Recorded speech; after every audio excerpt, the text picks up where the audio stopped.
एक बार गौतम बुद्ध एक गांव से गुजर रहे थे, लेकिन उस गांव के लोगों के बीच गौतम बुद्ध को लेकर गलत धारणा थी, जिस कारण वो बुद्ध को अपना दुश्मन मानते थे। जब उस गांव में बुद्ध आए तो गांव वाले उन्हें बहुत बुरा भला कहने लगे और बद्दुआएं देने लगे, लेकिन इसके बावजूद भी बुद्ध गांव वालों की इस बात शांति से और मुस्कुराकर चुपचाप सुनते रहे। गांव वाले ने देखा कि उनकी बातों का बुद्ध पर कोई असर नहीं हो रहा है और वे विनम्रता से उनकी बातें सुन रहे हैं।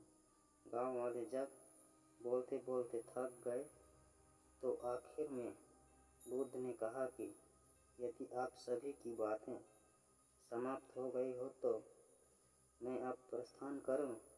बुद्ध की बात सुनकर गांव वाले हैरान रह गए, लेकिन उस भीड़ में एक व्यक्ति ने बुद्ध से कहा कि हमने तुम्हारी कोई प्रशंसा नहीं की है, हम तुम्हें बद्दुआएं दे रहे हैं, क्या तुम्हें इससे कोई फर्क नहीं पड़ता?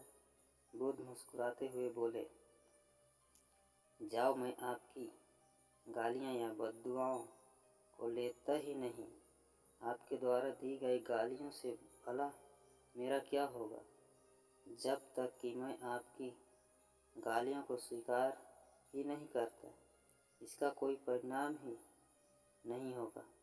जानते हैं, कुछ दिन पहले एक व्यक्ति ने मुझे बहुत सारे उपहार दिए, लेकिन मैंने उससे लेने से मना कर दिया। जब मैं लूँगा ही नहीं तो कोई मुझे कैसे दे पाएगा? बुद्ध ने पूछा, बताइए, अगर मैंने उपहार नहीं लिया तो उपहार देने वाले व्यक्ति ने क्या किया होगा? भीड़ में से किसी ने कहा, व्यक्ति ने अपने उपहार को अपने पास रख लिया होगा।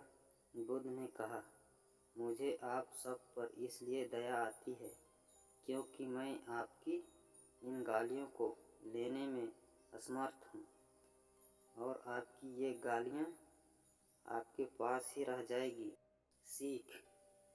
भगवान गौतम बुद्ध के जीवन से जुड़ी इस कहानी से यह सीख मिलती है कि हम अक्सर अपने दुखों का कारण दूसरों को समझते हैं, लेकिन असल में यह हम पर ही निर्भर करता है कि हम वास्तव में क्या लेना चाहते हैं, खुशी या गम, उदासी या मुस्कान। यकीन मानिए, ये छोटी सी कहानी जीवन में एक बड़ा बदलाव ला सकती है।